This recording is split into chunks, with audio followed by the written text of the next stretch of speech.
Hi everyone, my name is Utkarsh. I hope you can hear me at the back. All right. So my name is Utkarsh. I'm the founder and CEO of Introbot AI, and I have a very exciting panel with me here, and we'll be talking about the new trend of AI conversations chatbot that's been happening. And I think it's an interesting panel because you can see all of us representing different layers of the WhatsApp AI ecosystem. So while Meta is here, they are providing the layer one solution of basically the infra, and then Heyo comes in, which says, hey, we are building the next level, which is providing telecommunication services and virtual numbers and VIP and MyOperator. So it's a combined group. I will let Rimjhim address more. And then I represent Introbot. So Introbot is a WhatsApp-based AI chatbot for B2B event and community engagement. So we plug into business events like these, and all of you must have received a WhatsApp message from Introbot. So we help you discover and find with relevant people and build your network in a better way. So we are a VC-backed startup. We have been funded by Binny Bansal 0 to 1 Capital. We're one of the first companies funded by Antler India. And also Eric Schmidt, who is the ex-chairman of Google, happens to be backing us. So we have quite some interesting experiences in the field of conversational AI. And with that, I would like to introduce the panel to you and then open it up for discussions and questions. So I have Rimjhim with me here. Rimjhim is the group CMO of Heyo and MyOperator, which is one of the fastest growing apps to reach 1 lakh downloads, especially in the communications and VIP domain. So Rimjhim, why don't you give us some more insights into Thanks, Utkarsh. So, as Utkarsh introduced me, I'm the group CMO for MyOperator and Heyo Force. We are a CPaaS platform. So when you say CPaaS, it's communication platform as a service, increasingly moving towards being a UCaaS, which is a unified communication. Because communication, as the panel is going to dive into, is no longer about one channel. It's multi-channel, right? It's voice, it's chat. Primarily WhatsApp. Again in India, in emerging economies like India, etc., WhatsApp, I've got Meta sitting right here next to me, has emerged as one of the preferred medium of communication, not just in your peer-to-peer communication, but also in terms of you reaching out to businesses. So, for example, I've got Lenskart on the panel with me. Puneet is representing Lenskart, and I get a lot of your messages. Some of them are annoying, but most of them are right on spot. So you get customer engagement absolutely right. And then kind of Lenskart made it so easy because they opened up WhatsApp-based sign-in. So with WhatsApp and voice and chat coming together, it's kind of we're looking at a new age of communication. It's a new dawn of communication where people are not. The last decade was all about websites and apps. But the new decade is going to be all about conversations. People want to be able to talk naturally to brands. Of course, with generative AI coming up, I think it's kind of easier for brands to now communicate also back with the customers. So with that, I'll kind of hand over to the next panelist. We'll talk a lot about this throughout this conversation. So welcoming Rachit Jain. Rachit Jain leads global partnerships at Meta. So Rachit comes from ex-VMware, Adobe, IBM, HP. So you've seen the corporate landscape to quite some extent. And I believe you handle alliances and partnerships. So we have quite some people from the alliances and channels background. So would love to tap into your experiences.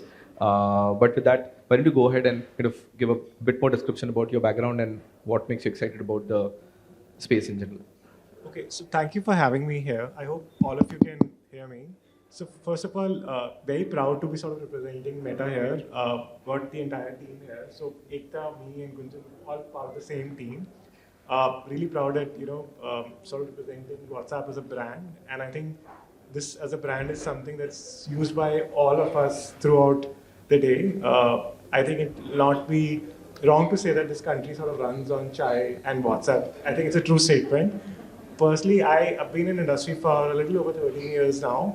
All throughout being in enterprises, so worked with some of the largest brands, being very fortunate to sort of started from scratch with IBM and then I've sort of paved way into HP, VMware, we have done alliances all throughout. In my current role at Meta, been managing few large strategic partnerships and also sort of helping them expand overseas and also sort of scale businesses in India for WhatsApp Business API. Now that we've also sort of opened up a tech provider ecosystem, so really excited to work with a lot of you because you are the ones who are going to be really adding value on the platform, while we have our solution partners and BSPs like AI Sense who's sort of helping us sell WhatsApp Business API to every nook and corner. But it's really partners like you, MyOperator, bot companies that are sort of emerging every day. They're the ones who are sort of helping us build a lot more richer experiences on WhatsApp, and that's largely what makes me, exciting. I think for us today, what we'd really love to do is to see a time when people are using WhatsApp for almost everything in all modes of communication, right from booking the gas to booking train tickets to booking, your metro tickets. If everything happens on WhatsApp, I think that'll be something that will make me and the team really happy. And that's the future I sort of look forward to. Yeah, I remember the time when investors asking us, hey, why are you building on WhatsApp? This was 2.5 years back. Why don't you build apps? Okay. And we told them that, hey, this is the future? This is the future. You will see everything moving to WhatsApp in the next 2 years. And now they come back to me and say, hey, can you help our own portfolio companies to build on WhatsApp? Wow. We should talk offline for that. Yeah. So, Ramanuj is here. Ramanuj has built, I think, 3 companies now and is the current CEO of LawSikho. $5 million plus revenue bootstrapped. That's like phenomenal. And he's a graduate of NUJS, which is one of the premium law colleges in India. So would love to hear more about your background and how did you make the transition from legal to tech and being an entrepreneur? Thank you. So basically we are into adult education where we are upskilling people in more skills which will help them to earn more basically. And we have 3 brands now. One is LawSikho, which is in law, and then Skill Arbitrage, which is non-law, and there's Data is Good, which is in data sciences. So very interesting. We are a very heavy user of WhatsApp and all bots, and like clients of several of people of you who are building bots around in this space. One thing I can say is that one is we have many times tried moving to all this Slack and stuff for our inside office stuff. Doesn't work. It's WhatsApp, right? So now for some time we used to think that we realize that we are all the time so much on WhatsApp. The speed at which we get work done on WhatsApp doesn't happen on any other app. Even if we are it's a different thing that it's not like there are certain features which are not there. I hope that will also be there someday. Somebody will build that on WhatsApp. But honestly, the most effective channel we have to communicate, right? So, it's like this. We have this internal theory that there are all these users we have, and who want to hear from us regularly. But how can we reach out to them in a regular way, so that they always hear from us what they want to hear from us? And growing over time, I think email is becoming harder and harder to reach. Even if people want to hear from us, for them to get our messages on email has become hard. Then, how else do you reach? App push notification, browser notification. There are only so many things, and WhatsApp is like the champion when it comes to being able to reach out to people again and again, and they're hearing from us. So it's absolutely has become the main channel for us to reach out to people in a reliably, timely, and all of that. And I think we send lakhs of WhatsApp messages every day, not messages, to lakhs of people every day. And I think that's pretty much the future. If you think of it this way, that out there are so many customers and you have something to say to them, what is the way that you eventually reach out? I think WhatsApp has won that race by a mile. Happy to be here, and thank you very much. So passing it on to Puneet. So Lenskart has become a brand so ubiquitous with eyewear and eye care now. And after being on Shark Tank, I think that is the only go-to place we think when we're buying glasses of any kind. So I would like to understand, Puneet, what is your role? The customer happiness officer. What do you do at Lenskart? And you've been with Oyo before, with Keynes Group. So you've seen the growth of the Indian ecosystem. So please tell us a bit more about yourself. Sure. Thank you. Let me first wear my glasses. Right. I don't need them, but I still have to advertise them. Right. That's the brand. So thanks and pleasure to be here. I think my title pretty much says it all. It's like customer happiness officer, which is that I take care of the customer service at Lenskart. And Lenskart is quite a unique company from that perspective because it's a very, very deep omni-channel business in India. It's one of the first which started real omni-channel in India, one of the firsts. We have about 1,600 stores today, pan-India. There is, of course, all versions of app. There are web browser. We also sell by coming to people's homes. We also sell by assisting them over chats, right? So the big challenge that we face as a brand is to create a singular communication channel which links all these hardwares together, right? And how do we make sure that the information accuracy and information flow is absolutely seamless with all touch points? I think that is where the key challenge in terms of managing the customer is. And while I represent more of the post-sales domain of Lenskart, there is a strong enough use case, and I think Rimjhim touched upon it, that, and many of you must be getting Lenskart messages, and many of you might have blogged it as well, right? Oh, thank you so much, obliged. Right, so there is of course, there is a pre-sales application and there is a post-sales application, and WhatsApp being the center of the discussion here. Of course, it's a fantastic medium, and I think why I like that as a medium is for the simplicity that it carries. I think any tool or any application can only be sustained only if it is simple. I think that is what Meta has done fantastically, and that is what we leverage to help our customers with, right? Yeah, happy to be here and looking forward to better discussions. Yeah, thank you all panelists for the round of introductions. So before we move ahead, I want to ask the audience here, how many of you are using WhatsApp for your business purposes today? Can you please raise your hands? A good 40-50%. I think that's pretty high. The rest of you we should talk. And how many of you are trying to move or planning to move to WhatsApp or bot-based services? I cannot see the hands at the back.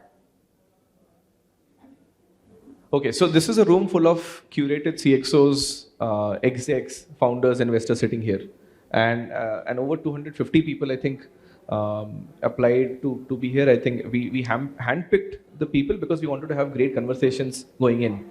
And one of the bedrocks of conversation is trust. And I think the title of the talk is Turning Customers into Tribes. And that involves significant amount of trust with your customers and different stakeholders in the business journey. So with that, I would like to ask all the panelists going forward, how are you ensuring trust in the new age of AI and communications going forward? What is your strategy, given that now the conversation has moved from websites in the last decade to mobile apps? Now significantly it's going towards WhatsApp bots, different kinds of bots, and OpenAI has come in and kind of changed the game. So what has been your strategy? I think we'll start with Puneet. And what do you suggest other people, everybody running businesses here, do going forward? So I think one of the anchor points for Lenskart on whatever business decisions we do is to be significantly customer backwards, right? And I know it sounds very cliche, and every business tries to do that, but we actually do. And let me give you an example. While you will still see a lot of marketing content pushed out on customers' WhatsApps, we took a very strong and conscious call of not making our sales team reach out to the customers through an outbound reach program. We stopped a part of the business way back in March, and we said we will not do this because we got one single complaint from a customer and they said, you're spamming me too much, right? So what we have today, and that doesn't mean that the business which was coming through this medium stopped. It actually got converted into an inbound channel where you have an inbuilt intent of the customer coming in, right? And a contract with them that they are okay for us to converse on this channel. I think that is one example which at least makes us significantly reliable and pertinent as far as customers are concerned. I think that is our strategy. Whether we use an AI bot or we use any content which is push or pull, relevance to customers is very important, right? And if there are times where we feel that the conversations are not becoming relevant and we are not able to provide accurate information and relevant, we don't hesitate to switch to, let's say, still human beings and cut that tail from a bot while we continue to still upgrade our bots, right? I think for us, the anchor of that strategy is to be reliable and relevant to the customers from a content perspective. And what are the kind of volumes you see on the back end side of things? And what are the tech costs involved? If you can give us a general highlight. So on a day basis, and let me split it into two parts. We have a significant usage on the post-sale side of it, and there is a I think 3x usage on the pre-sale side of it as well. I think on a monthly basis, we get around 2 to 2.5 lakh contacts on the post-sale side, and you can say it's 3x on the pre-sale side of it, where there are inquiries and we help the customers. You would also appreciate that the buying journey for an eyeglass is not as simple. It's not a catalog decision, right? You need to select a frame, then you have to look at the power compatibility, whether I'll get it in my powers or not. You need to have your powers first, right? It's a little bit of a product which hinges on being a fashion product and a hardcore utility because it's connected to your eyesight. So it's a functional product equally, right? So our journeys need to be crafted very, very meticulously from that perspective, right? There are really no chances that can be taken because it's somebody's eyesight at the stake, right? So those are the kind of the kind of volumes that we deal in right now. Got it. And if I may ask, from a CPaaS perspective, how long did the solution take you to build? And obviously, you've gone through multiple rounds of iterations. So as you said, I think it's an ever evolving journey. I think we started this, I think, if I'm not wrong, about 5 to 6 years back is when this journey kind of started with us, and we've evolved it every day. It kind of gets evolved. One branch to the bot gets added every day, and then we look at data around it and where the customers are, clicking, not clicking. So it's like a continuous job which product managers keep chiseling the tool. I'm sure as the group of founders and CXOs here think about WhatsApp, I think they would also need to look at the cost side of it, because I think for us, the costs are quite high. I mean, we have about 50,000 businesses on our network, and to keep re-engaging them is a lot of infra plus management plus the iterations that happen. Because today, if you look at the bot landscape, AI landscape, there is no design language. Like Apple and Google came out with their own design languages for apps, but that's not there for bots now, especially WhatsApp bots. So I'd like to sort of add to that. Yes, please. Ekta spoke about it. Most of the conversation today that happens on WhatsApp is either powered by an agent like you and me, or maybe through a bot. And when it comes to bot, the problem with bots is that most of these bots are not connected well within the system, which means they're not talking to different systems such as CRM, sale, purchase, and a lot of other systems, right? So what you'll notice is that a lot of these journeys are broken, and the experience that a brand wants to offer, they're not able to offer in the first place, right? And for a brand, which is sort of used by masses like WhatsApp, we thought, that there needs to be a better way to do this, right? And been working on this. We rolled it out during a conversations event early this year at Bombay. So Ekta spoke about it. There's a product called as WhatsApp Flows. So what it does, it sort of unifies the entire internal, think of it as a external surface to your internal systems. So whatever basically you can do today on a website from an interaction standpoint, be it, let's say, adding your adding a SKU in a cart, or maybe, let's say, checking out a product and then making payments for that. Or as simple as, having a very standardized form for, let's say, an appointment scheduling, or maybe an appointment booking, right? Or something to do with as simple as you want an organization has approached you where they want a lead generation form, right? All of this now could be standardized. And this is something that's now available all throughout across BSPs, non-BSPs, whether you're working with Meta directly or through a BSP or a tech provider.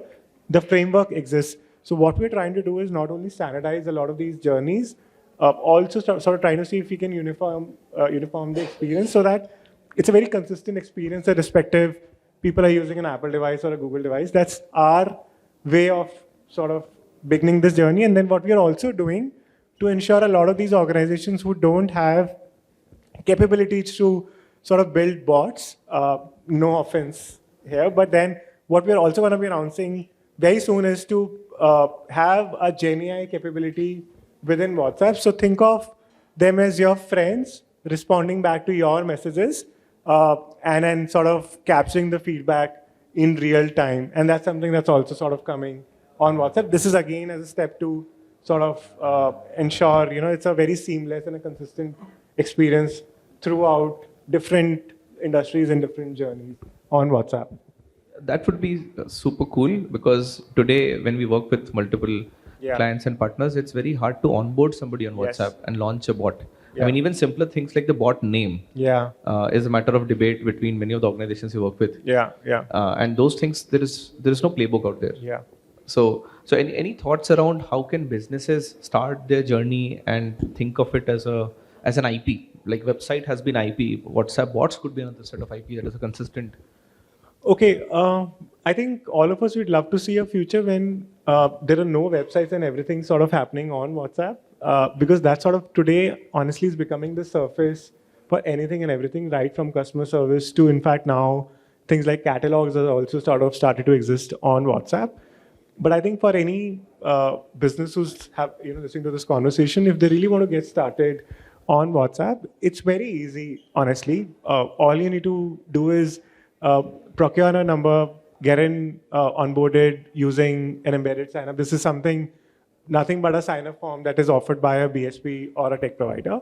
And once you do that, you give out some documents that proves your authenticity and legitimacy of the business. This includes things like PAN card, GST, and all of that. Once all of this is established and verified by Meta, you're onboarded on the platform, and then as a business, you can just go on about building different journeys and ramping up your sort of IP on WhatsApp. Now, the way you market it is a different question and a different conversation altogether. So a lot of brands are taking very creative routes. For instance, I don't want to take the name, but one of the brands, very large FMCG brands, they did a very nice campaign during Diwali wherein they plastered QR code all across Delhi, Bombay. And when somebody scanned that QR code, that was taking them back to that brand's page on WhatsApp. In a way, what they were doing, they were not only bringing in organic traffic, but they were also sort of creating a live sort of thing for their brand. So it really boils down to what the channel is or what the purpose of the channel is. Sure. I mean, that is super exciting. Talking about the marketing, we'll come back to it. I will ask Rimjhim now. So this is in this entire journey, how can MyOperator and Heyo come in and help all the small businesses and different businesses get on conversational AI? Right. So, as a UCaaS platform, so we are at a we are at a very responsible position, for if I can use that word. Because LawSikho or Lenskart here are the brands. In fact, Lenskart is also a customer. Meta is an enabler, so as we are not just providing WhatsApp, right? We have been one of the largest, one of the top providers of voice, so we have been enabling conversation for the last 8 years right now. So that puts us in a kind of position of responsibility, because I just go back to a previous question a little bit, before I talk about how are we building this. So we are not ensuring trust for one brand. We are ensuring trust for this 10,000 plus brands, from a Lenskart to an AstroTalk to a PhysicsWall and all of who use our platform. How do these conversations appear as trusted? So there, we have got a zero spam policy. We are okay. I mean, zero spam in terms of, especially in terms of voice, voice of course, we all get these spammy calls and they really disturb us all the time. We are okay with kind of losing customers. We are not okay with allowing spam. Now, on top of that, now there's another layer added, which is WhatsApp, and things with this can easily go wrong. WhatsApp or voice are both super engaging, but at the same time, if not done right, they can kind of sort of appear to be spammy to the end user. So now kind of that is one aspect of it. So ensuring trust. B is even while ensuring trust, so obviously when the trust factors comes in, there are certain things you cannot do anymore.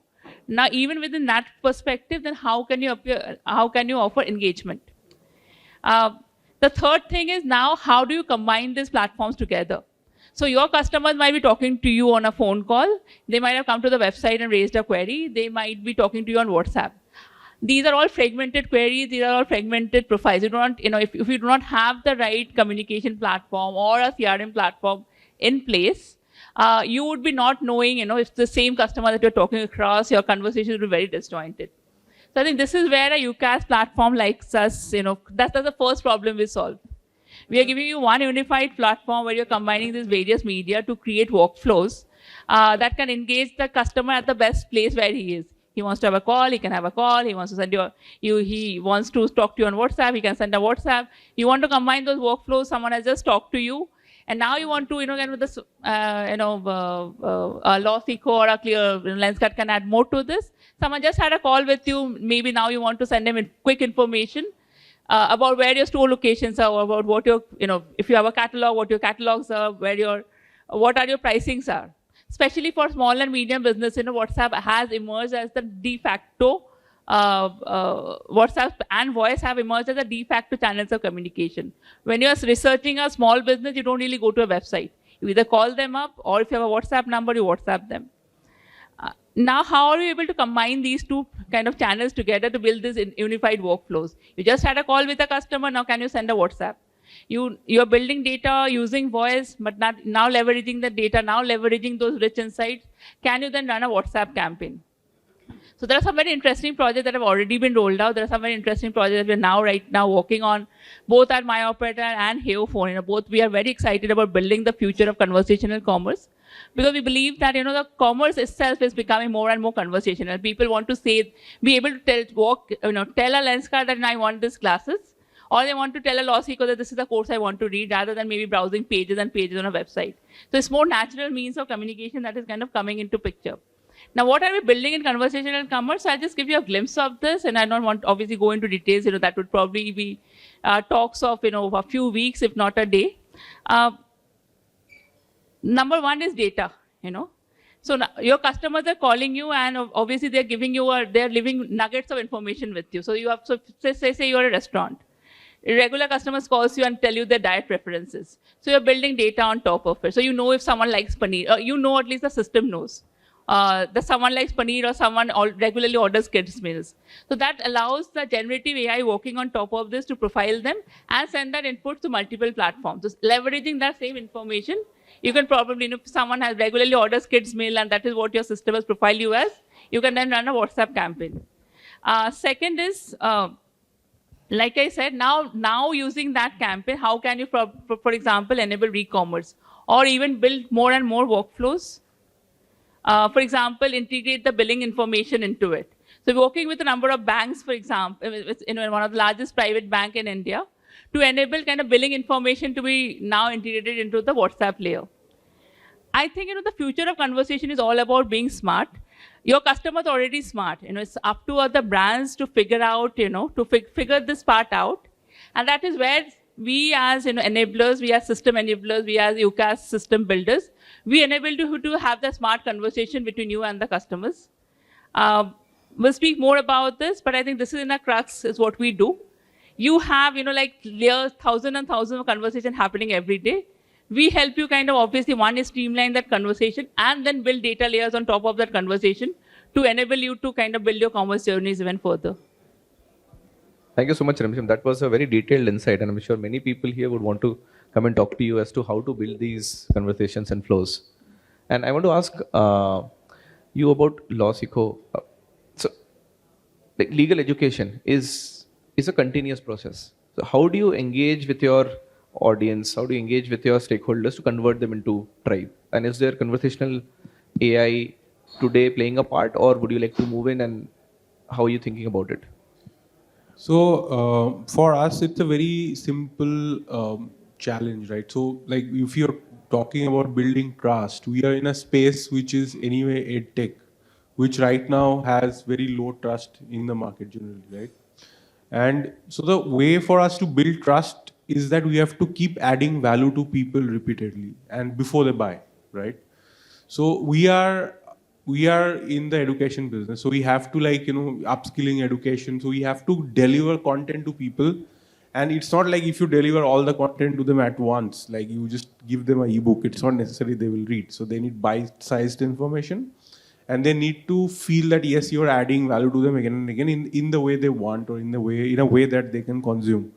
So you have to be like on YouTube, you have to be on Facebook, on Instagram, and like on email also. Some people prefer to read emails and others don't. They want to read on WhatsApp. And so it's a very big challenge for us to figure out where they are consuming content and sharing content with them. And basically, half of my challenge is to create really engaging, high quality content, which is not like, not like run of the mill content, which doesn't add value to them. So, not only getting in touch again and again makes sense only if you have something of value to deliver to the user.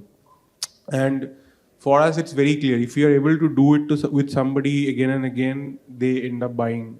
And also there is another issue is that unlike most other edtech companies, we are in a blue ocean area, which is like most of the courses, even in skill arbitrage, apart from LawSikho, it's like a new concept. So for people to understand what we are talking about, what the opportunities are, and for them to realize for themselves. So it is a journey. And, what's most critical to build trust is that take people from step 1 to step 10 and to go through those different spaces again and again. So that's very important. And that means that sometimes we do live events, sometimes we are getting on calls with them, sometimes they are reading things or reading a blog post or watching a video.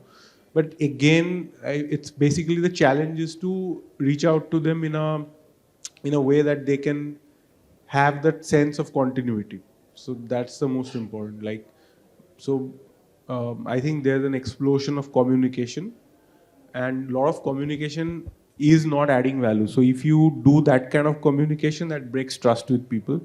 And if you're able to add value on every communication and either educate or entertain or in some way add value to them, that's what people appreciate. And seeing you around for a while builds that relationship and trust. So that's the challenge that we have every day. Ramanuj, can you throw some light on the early days of building this engine, and how did you look at the cost of acquisition and LTV from a founder's perspective? Because you've bootstrapped it to quite a behemoth. Till now we are bootstrapped. So basically, I will tell you a very specific story. So there was a time when it was me and a couple more people taking calls, inbound calls, and making some calls also. Maybe we made 10 calls a day or something, and it took us to a certain amount of revenue. And then I read it somewhere, like somebody forwarded me a book, again on WhatsApp, PDF. And I started reading it, and it was just mind-blowing. I just couldn't stop reading this book, and it was about how to build a funnel. And the idea was that you don't have to go personally everywhere and sell, and you can just share the story in a funnel. Like, so somebody reads one time, and next day they read something more, and if they don't read, you send them something else. And if you create a journey like this, and you can actually see that which messages are working, which ones are not working, and accordingly you can create a very powerful funnel. And if you do that, you don't have to personally sell to everyone. Okay. And it was a revolutionary idea for me. And I actually started building email funnels at that time. WhatsApp, there was no option to do anything with WhatsApp back then. So we started building email funnels. And it actually worked. Every time we will add a new funnel, it would add 10 lakhs revenue every month per month. So it was mind blowing that you create a funnel, and basically what you are doing is that you are educating somebody who had a so the biggest problem with digital ads or any other ads is that you tell somebody that here's a product, and if they don't buy it, they go away and they forget about you, right? And that's not okay. Like that, if you have that, then it's a very huge issue. Now, what I understood is that the deeper your funnel is, and the more you can retain people in that funnel, you can even afford to pay more for the ad to acquire that customer, because they are going to buy one thing or the other over time, and you are building trust. So the entire thing, like in a online, somebody launches a new brand, a new startup, they want to sell something. They show an ad, the value proposition makes sense to somebody, and the chances that they will not buy on the spot is very high. And the chance that they will remember when they again need it is very low. So the only way is that you not only show them the product and the value proposition, but stay in touch with them in some way that they want to also engage, and they don't want to stop you contacting them.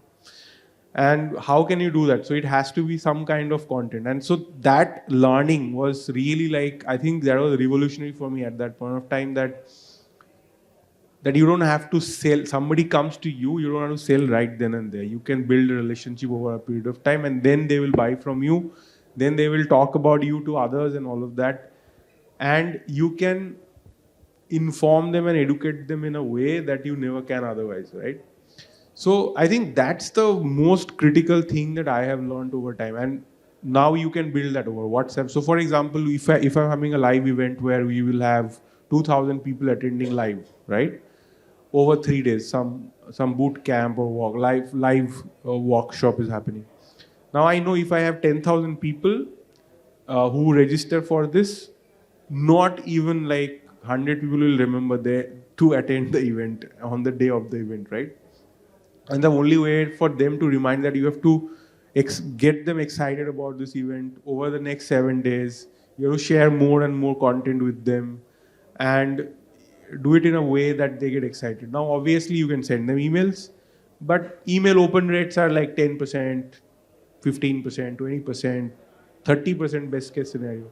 Now, then you still have paid for 70% more leads. So is there a way you can engage with them? Okay, you are going to send them WhatsApp, or there may be other ways also, but WhatsApp has been very effective. Even so that's the thing. Like, you take them on a journey and they understand the concept. And then there is a way higher chance that they are going to attend. And even during the event, we have to remind them that you thought you were going to attend. Here is the link, and it has to be received on WhatsApp. Some people email, sure, and then they are going to attend. Right? So the entire funnels, I think funnels over time will move more and more on WhatsApp. There are now instant funnels. So for example, somebody says, one idea is that you're going to send them funnels over a long period of time, over 7 days, 14 days, 30 days. That's very important, although that is one kind of warm-up funnel. But another thing that really happens is that somebody says that, okay, now I have half an hour, I am researching on this product. And they come and say that, okay, here are my questions. And if you can engage them with a funnel where they get all the information they need sequentially, depending on the questions they have, that's also a powerful way to engage people on the spot. So all of these different ways have come up for us over the years. I think 50% of marketing is about building the right funnels. And if you do it right, it just works great. Introduce me to your email marketer who gets 30% open rates. Please. Would you like to add something, Rimjhim? And this is your field of expertise. No, I think we learn a lot from brands, because as I said, being in that fortunate position where over 10,000 brands manage their communications daily on us. I mean, there's enough learnings and insights that this kind of brands throw. And I think the best brands are, and I think that was what which both Puneet or Ramanuj have been talking about. they are media agnostic in a way. They choose the best media basis where their customers are. So that is one thing. Of course, there are various media available, right? You've got voice and WhatsApp as predominant media that have kind of emerged now. You've got email, you've got website, you've got apps, etc. So, you don't go in with a bias for the media or the channel. You go in with a plan. So if I were a brand, I'd go in with a plan, and it's kind of up to, platforms like a MyOperator or Heyo to help them, kind of guide or build the right workflows on the media that they're choosing. That is one. And second is, I think, customers, I think there's a consistency of the experience.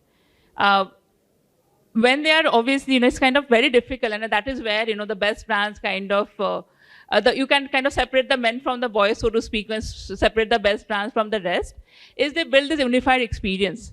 So even in my last question, I touched upon, how can you use, how the platform that you're using, are they helping you unify the data across the various channels? Unless you have unified data, you cannot really build unified experience. You have to know at any point, whether a person is coming to you through WhatsApp or through voice, you need to know who that person really is. Because then you support people, your happiness, your happiness officer, I'm sure that, Puneet's team does that. They are able to give the right information or the right engagement to the customers. So I think these two things, be media agnostic, serve unified experience, and make data your best friends. I guess, these three things, if they work together for you, be it voice or WhatsApp, you'd be able to create the best workflows that can engage your customers. Thank you, Rimjhim. In fact, when you were talking about it, I just remembered a story from our early days of Introbot. So in short, what we do is we connect decision makers and CXOs across our network with each other based on relevancy and intent. Suppose you are a decision maker, a CXO, you want to connect to somebody at Meta, for example. You can come to our bot, you can say, hey, I'm looking to connect with XYZ from Meta Gurgaon. So it would be rerouted to you. So now we do this across hundreds of business communities, and now we have recently started doing for events as well. So one of the things we learned in the early days was when we were looking at the engagement, it was kind of dropping very, very rapidly in the very early days of this matchmaking. And there wasn't a product that really does anything like what we are doing. So when we looked at it, we realized that in India, if you have to do anything of this sort, you have to take in social hierarchy into account. So you cannot be connecting, say, an early career person to a late stage or a senior person. And that doesn't really work because it is not valuable to both the parties. So the moment we started including parameters, like for example, Google search engine has about 200 different parameters on which it generates the results, and it is very personalized for anybody who's using the product. We started putting in response times, social hierarchy, titles, and company names. So today our bot recognizes over 10,000 unique keywords and tokens, and based on that, it gives the recommendations. And talking about emails and open rates, about 30%.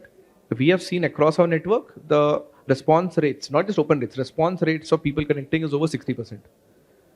And like we have made like tens of thousands of such matches, and we've realized that it is not just a discovery tool on WhatsApp, but also now we have started looking into aspects like event sponsorship. So there are like companies who want market access to different kind of events and communities. Now this is something we are now starting to drive over WhatsApp.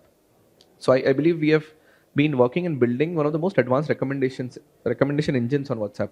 So I don't think this was anybody had thought that this could be done. We just like started iterating, looking at numbers, looking at marketing first approach, and being very close to customers and realizing, okay, this is a new frontier, and how do we push it forward and building our bots. And I think we are super bullish on WhatsApp being the next frontier. I think we would not exist if companies like Meta and MyOperator would not have been there. Like we have, I think, 2 or 3 numbers on MyOperator as well, although a small account now, but we are gradually scaling up.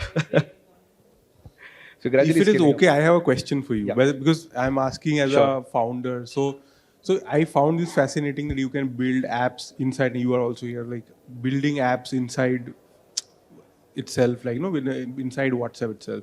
So for example, let's say we are currently working on something where you can do legal research, okay, in a chatbot format. So it immediately comes to mind. So now the question is that now if I want to build this inside WhatsApp, like instead of offering this as an offer on my website, I say that, hey, like I want to offer this on WhatsApp.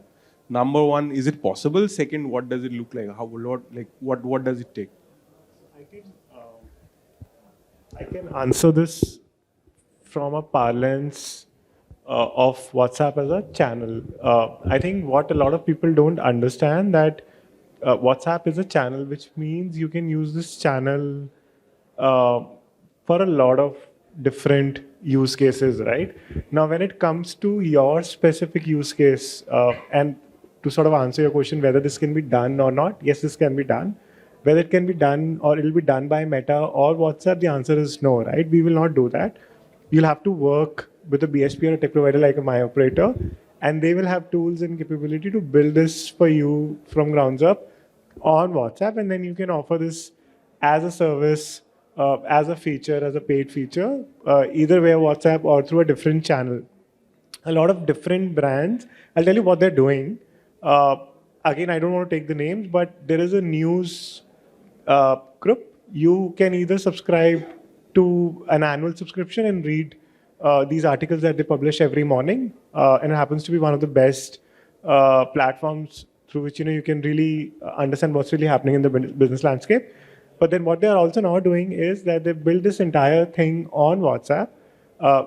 So I think calling it would be a little wrong that they built this on WhatsApp, but they're using WhatsApp as a channel to sort of get the whole story out every morning. And the way they're doing it, this is that all the paid subscribers that exist today, they're also now giving them a referral link that they can send these referral links to their friends and family, and then they can forward these stories. So think of this news agency not only sending their stories every morning to friends and peers of the people who have subscribed, but also then using WhatsApp as an acquisition engine to grab more subscribers. So yes, this can be done, but then this will have to be done by some technology provider, because that's where largely the intelligence is, and they will do all of this integration for you. But basically, you can build this kind of apps with. Yes. So I would like to give another use case of what we did during COVID times. So Introbot built a COVID WhatsApp bot that enabled suppliers to come onto the COVID bot and provide their solutions like oxygen cylinders, medical beds, hospitals. So we in fact launched it in the COVID second wave. And it became quite viral with about 1 million plus people using it in less than 3 weeks. And I think the Meta team was super helpful that time and helped us quite a bit in putting it out there. In fact, it became so popular in terms of giving the right answers of COVID resources that people started forwarding it as McKinsey bot. And McKinsey Global had to put out like a disclaimer on the website and on the Facebook page that, hey, we have not built the bot. This is being built by a smaller startup called Introbot, and we were like, they also kind of reached out to us. So in fact, we realized the power of communities, trust, and WhatsApp right in 2021 when this happened. So we did realize that the not just open rate, but the trust that the WhatsApp ecosystem provides, we could actually help save lives, and in fact, we ended up saving more than 30,000 plus lives during that time. And we have the chat records even now. So it gives us goosebumps to actually go and see and read those chats. I mean, it was very frantic. It was very unfortunate what happened, but we are happy to have played a small role. And that's one example of how WhatsApp can enable communications. And in fact, we have also, one of the reasons we got a head start in WhatsApp is because I come from an AI first background. So if you look at the open AI saga that happened, I'm sure everybody must have heard about it. So one of the co-founders of OpenAI, Ilya Sutskever, who was like the board controller, and I think then the Sam Altman issue happened.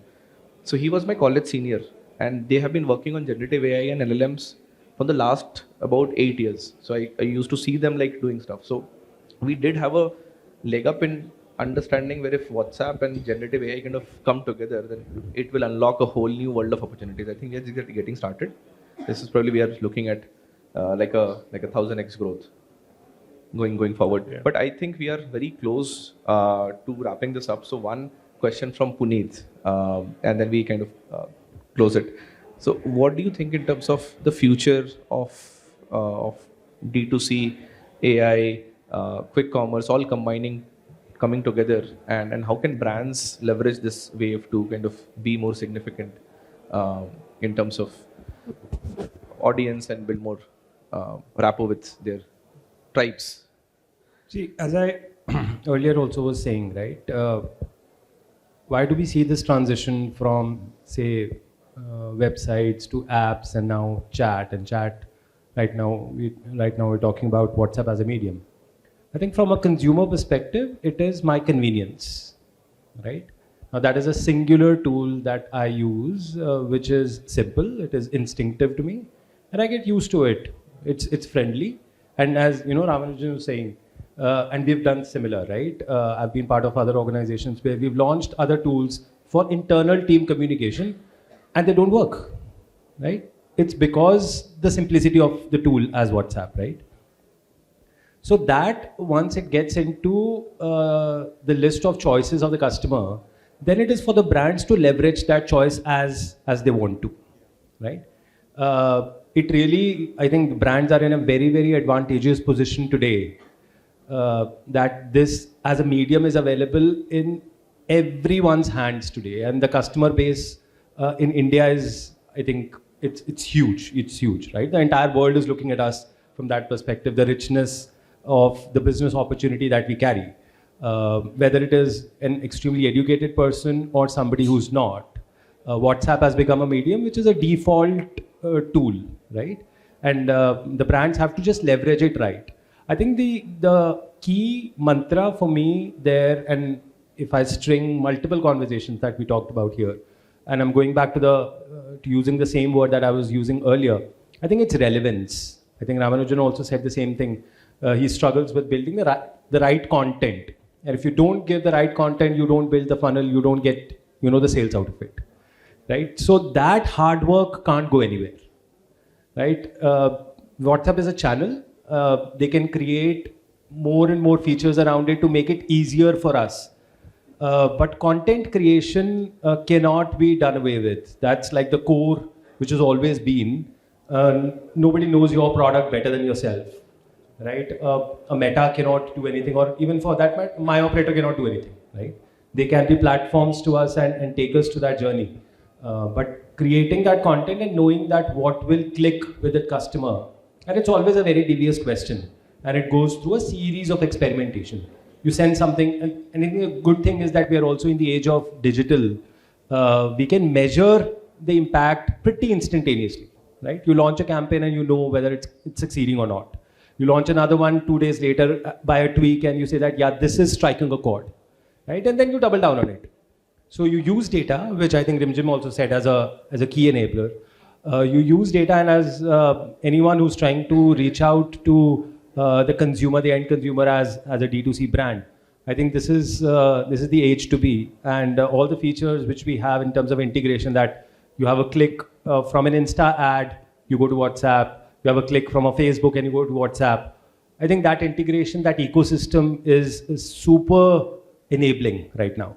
I think, and let me also step back a little bit, and the only worry, and maybe something that maybe Meta is already thinking about, is that for a customer, it just might become overwhelming at some point in time. Right? I don't know if it is 1 year down the line or it is 5 years down the line. Absolutely right, yeah. Right? But that is going to be a reality which will come in. We all need to be thinking about that and preparing for that as well. Either a competition will come up or the customer will start shutting it down. So we have to, we are equally responsible for that. If we all get onto this bandwagon and bombard the customer with everything and anything that we want to sell, right from a salt to a car, I think the customer will have one saturation point someday, right? And we may have to reinvent ourselves on that day. Absolutely. I think, Rachit, you can end by your perspectives on trust, privacy, and data protection, and how do companies kind of think about this whole thing? So I think I sort of agree to what Puneet and Ramanuj said, right? Trust is not something that you build in one day, right? Or maybe a week or a span of like a couple of months, right? It's a constant process. You don't have to hammer your sort of message, that you need to start trusting me, but it sort of is built by this relationship that you're either building in person or you're sort of building digitally in the world that we live in, right? And one of the ways a lot of brands are doing this today is through channels like WhatsApp.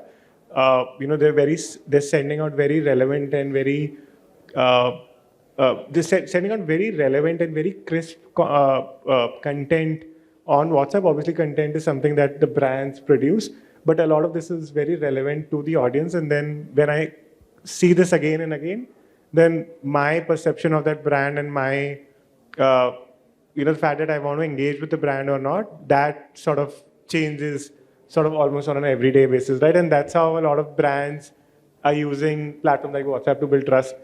I think when it comes to privacy and data protection, I think one thing which we take sort of pride in is that anything that happens on WhatsApp, as even employees of WhatsApp, right, we also don't know. So a lot of people have, have asked us this, that can you tell us what is that they're discussing, and can you maybe perhaps tell us what is that, what were the messages that were sent?